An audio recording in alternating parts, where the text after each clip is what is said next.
Podcast Seram bersama Ali Bosku. Tunggu selepas ini.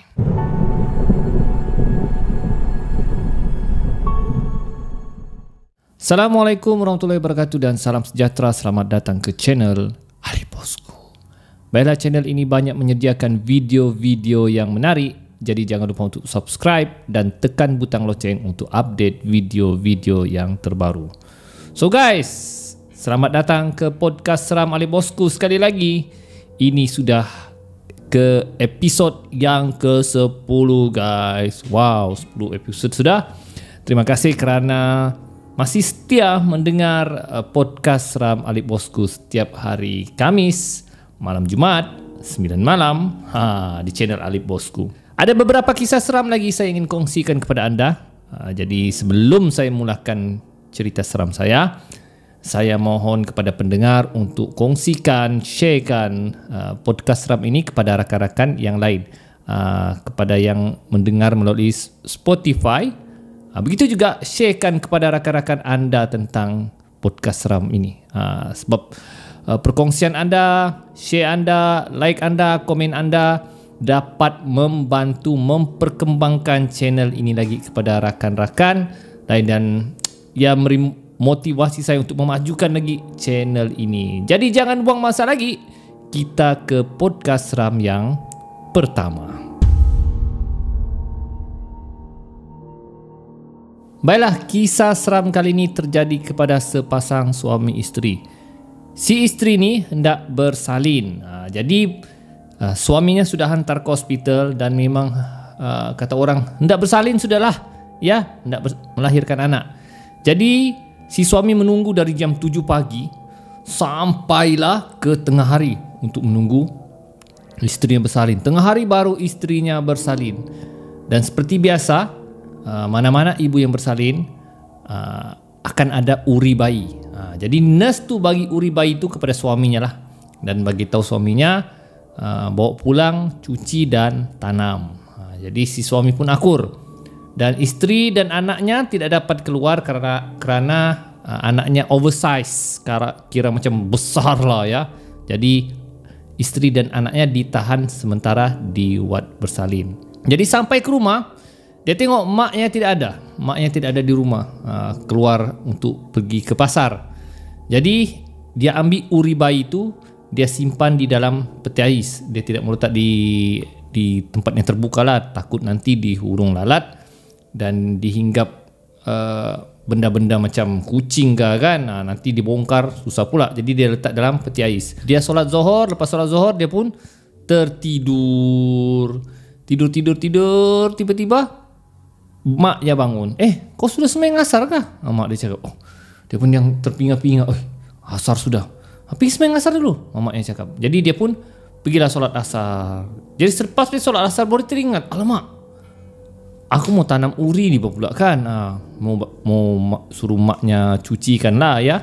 Sebab dia tak tahu macam mana cuci uri pula kan. Dia hanya tahu mau tanam sajalah. Jadi dia ingat. Selepas solat asar, dia pun pergi ke peti ais untuk ambil uri itulah, uri bayi itu. Dan bila dia buka peti ais, uri bayi itu hilang. Dia cakap kan, aku letak di sini tadi, mana pula uri bayi itu? Dia cakap, dia tengok kiri kanan. Dia cakap, dia tengok di kosong dapur tidak ada. Kemudian dia panggil lah, mak, mak. Dia cakap, mak ada nampakkah uri bayi dalam peti ais ni? Tiba-tiba dia nampak mak dia berlari ke ruang tamu dari bilik kan. Kenapa pula maknya ni? Jadi dia pergi tempat maknya. Dia tegur, mak, ada nampak uri bayi kan dalam peti ais tu? Tapi maknya membelakang sambil macam makan sesuatu. Kenapa pelik mak aku ni? Jadi dia tegurlah, dia pegang bahu. Mak dia menoleh. Dia terkejut, maknya tengah makan uri bayi tersebut. Dia, astagfirullahaladzim, mak, apa mak buat ni? Terus dia terbangun dari tidur. Dia sedar rupa-rupanya apa yang dia nampak tu hanyalah mimpi. Dan bila dia sedar, hari sudah maghrib dan maknya sebenarnya belum pulang. Apa yang dia nampak maknya makan uri tu sebenarnya hanyalah mimpi. Dan dia, astagfirullahaladzim, mimpi rupanya, dia cakap. Lepas tu dia pergi solat asar dan maghrib sekali lah. Dan selepas solat maghrib tu dia baru sedar yang maknya belum pulang dan dia belum tanam lagi uri itu. Jadi dia mau pergi tanam dengan segeralah. Bila dia pergi ke dapur, tiba-tiba dia dengar macam ada suara. Suara macam ada orang yang dia cakap, wah, dia cakap, nakkan benda tu betul-betul. Ini realiti kena cakap. Dia pukul pipinya. Betul ni bilangnya. Ya. Dan dia cuba intai siapa berada di dapur. Dan bila dia intai di dapur, dia tengok peti ais sudah terbuka. Dan dia nampak ada satu makhluk berbulu tengah makan uri bayinya. Dan dia tegur, kau siapa? Benda tu menoleh, mata merah, macam berbulu, macam Bigfoot lah begitu. Kemudian benda tu cakap, aku lapar. Aku lapar.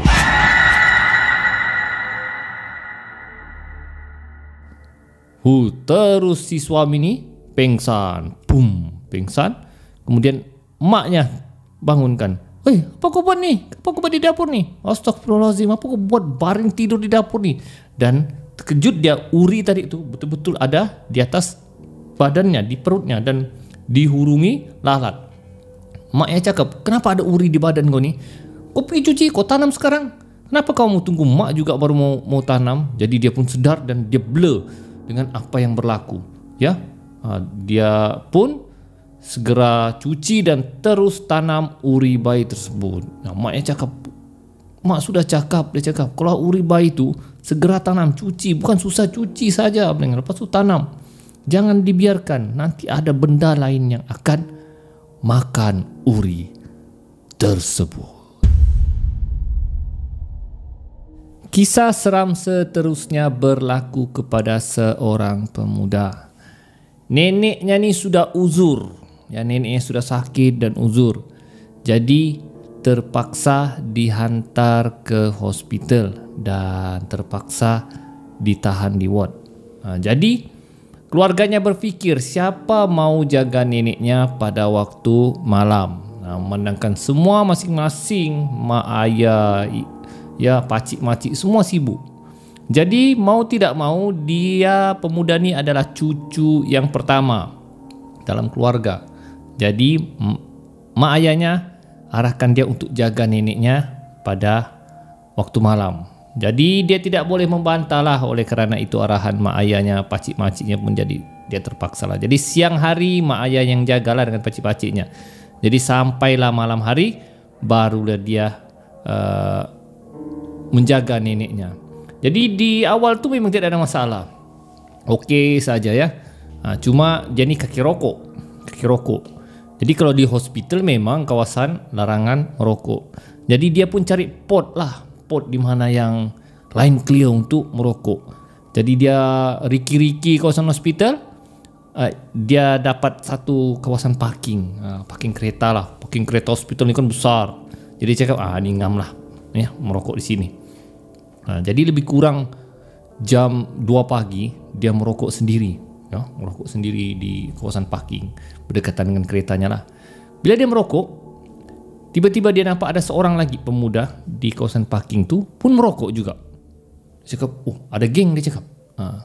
Jadi dia pergi tegur. Bos, ada lighter ke bos? Ada lighter. Tapi orang tu tidak peduli. Dia buat dia cakap kan. Sombong dia cakap kan. Jadi dia nak peduli lah. Dia pergi cari security. Kebetulan dia nampak ada security dari jauh. Kemudian dia tegur security. Bang, ada lighter bang? Security tu pun bagi. Kemudian security tanya, tadi kau bercakap dengan siapa? Dia cakap, ada abang tadi tu tengah merokok di sana. Abang? Mana ada, dia cakap. Aku tengok kau bercakap sendiri siap tu. Dia terkejut. Biar betul aku bercakap sendiri. Kemudian dia toleh lah, tengok. Betul. Tidak ada orang. Dia cakap, aku nampak ada orang tadi di situ. Kemudian security tu beritahu, hati-hati sebenarnya. Kawasan sini ni, kawasan parking ni memang agak keras sedikit. Jangan kau salah tegur. Tapi pemuda ni dia cakap, mengarut, dia cakap kan. Mustahil yang aku nampak tadi bukan orang. Mungkin orang tu sudah pergi. Dia macam masih husnuzon lah. So dia kembali ke ward untuk jaga neneknya. Lebih kurang jam 4 pagi dia mau merokok lagi. Dia cakap, tak boleh merokok lagi lah. Dia turun lagi pergi parking. Memang kalau kaki rokok ni tak boleh satu batang ya. Memang bila jaga malam begitu perlu supaya tidak mengantuk, memang kena merokok lah. Jadi dia pergi turun lagi, pergi kawasan parking. Dia nampak lagi lelaki tu tengah merokok. Ya tapi membelakang lah. Dia cakap, nah kan memang manusia lah. Dia cakap orang ni. Aku pergi tegur lagi lah. Aku tengok betul kan manusia ataupun hantu, dia cakap. Oh, berani pemuda ni. Dia pun pergi tegur. Bos, ya pura-pura lah. Ada lighter lagi bos. Sekali lagi lelaki tu sombong. Ya, nak tegur. Kemudian dia macam tegur sikit lah. Oi bos, jangan sombong bos. Minta lighter siap pun. Boleh ke bos? Lelaki tu tidak menoleh. Kemudian dia tegur lagi lah, bos. Kemudian lelaki tu menoleh. Dan bila dia menoleh, muka sebelah lelaki tu hancur guys. Macam yang buruk lah. Terkejut dia nampak. Astagfirullahaladzim, dia cakapkan, apa benda aku nampak ni, dia cakap. Nah baru dia tahu yang ditegurnya tu bukan manusia, ya, tapi hantu. Terus dia lari lintang pukang naik ke wad neneknya semula. Belum sampai pun dia ke wad neneknya, dia terjatuh di kawasan parking tu. Dia macam tersadung, seperti ada terlanggar sesuatu. Dan bila dia terjatuh, dia bangun, dia tengok apa benda yang tersadung. Rupa-rupanya dia tersadung satu sekujur mayat tengah baring di kawasan parking tu. Dan mayat tu menyerupai pemuda yang dia nampak tadi. Terkejut dia, astagfirullahaladzim, apa benda ni, pocong ke apa? Nah, terus dia menggeletar, cuba lari, tapi dia rasa badannya berat. Tiba-tiba ditegur oleh security tu. Apa kau buat di sini? Terus dia merasa, nah, dia bagi tahu security apa yang berlaku. Security tu bagi tahu, sudah aku cakap, dia cakap, jangan buat hal di sini. Kawasan parking ni keras. Ya, dia masih menggeletar dan jantungnya masih berdebar. Sudah, pergi kau naik atas, dia cakap. Jangan sekali lagi turun di sini. Cuti-cutilah rokok itu dulu, dia cakap. Pergi naik. Oh, jagalah kau punya keluarga di atas. Terus dia naik, insap dan tidak mau lagi turun merokok di kawasan hospital.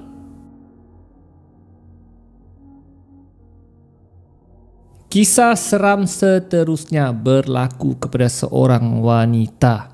Dia ni baru saja habis SPM, ya, peperiksaan SPM. Jadi sementara menunggu keputusan SPM, memang agak lama lah keputusan SPM. Jadi dia pun nekat untuk bekerja daripada tidak buat apa-apa kan. Bantulah keluarga. Jadi dia dapat tawaran satu kerja di Dobi, kedai Dobi. Tapi kedai Dobi ni bukan yang kedai Dobi yang macam yang auto, yang ya, yang kata orang apa ni, self service. Ini yang manual, yang orang datang pergi kedai itu, dia tolong cucikan, dia tolong setrika, dia tolong lipat, semualah, yang manual. Jadi kedai itu baru buka.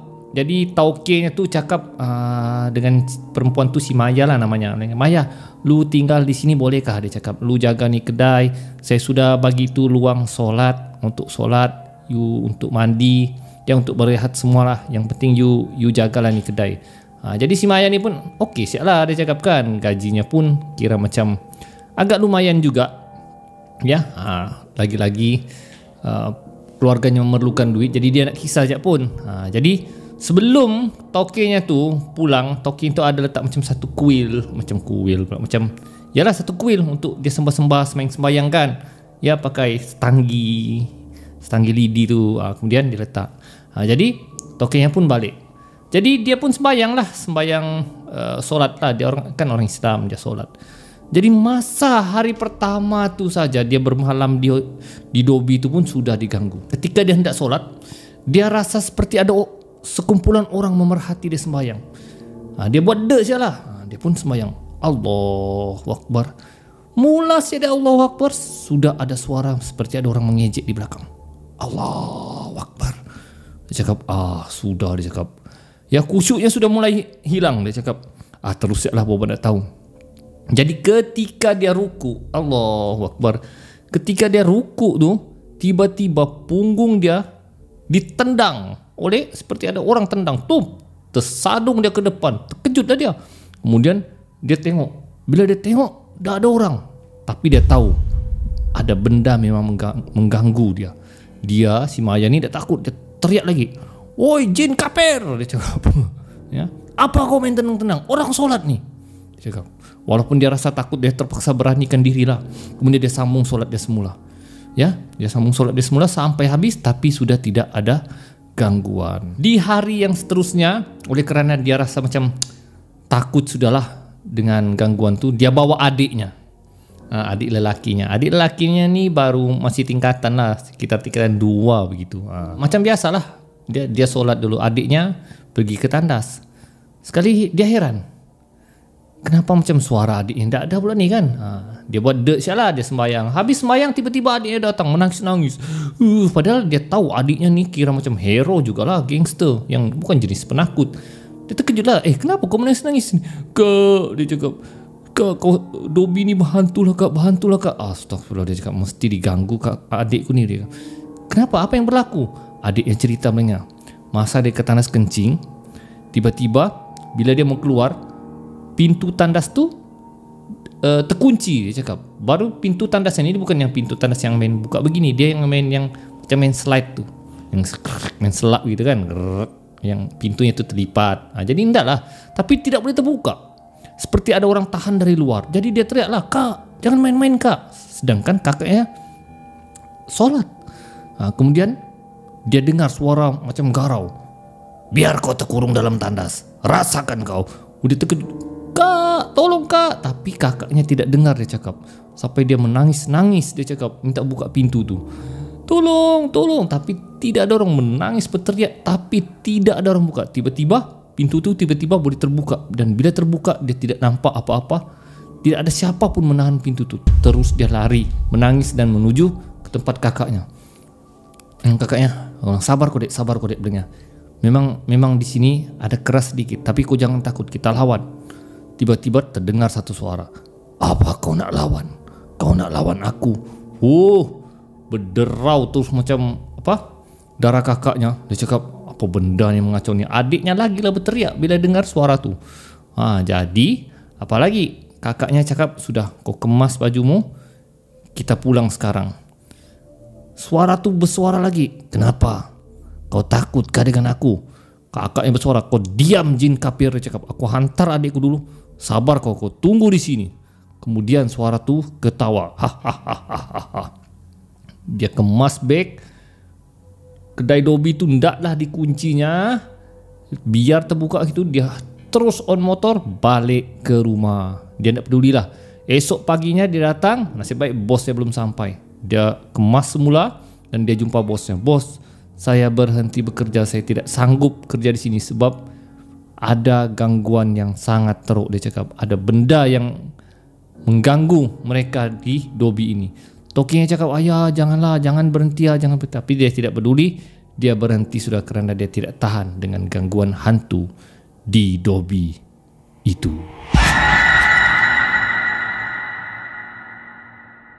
Jadi guys, itulah dia podcast seram kita kali ini. Jadi macam mana cerita saya? Adakah cerita ini dapat menyeramkan diri anda? Jangan pula takut nak ke tandas dan minta kawan dengan mak. Jadi teruskan sokongan anda kepada channel Alip Bosku dan podcast seram ni. Kita akan berjumpa lagi di podcast seram minggu hadapan. Jadi teruskan sokongan. Jangan lupa like, komen, share dan subscribe channel Alip Bosku. Assalamualaikum.